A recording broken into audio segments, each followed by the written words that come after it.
In this tutorial, we're going to show you how to do a reset for your D-Link DWR X2000 5G AX1800 Wi-Fi 6 router.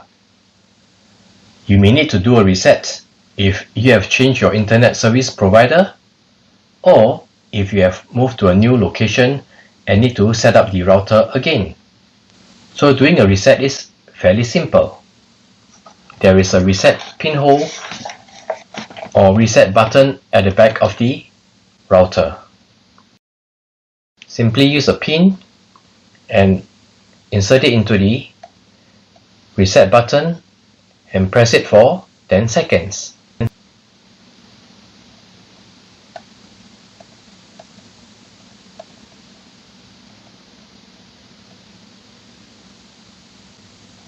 Release after 10 seconds, and you will see that the router will restart, and after restart it would have been reset back to factory defaults.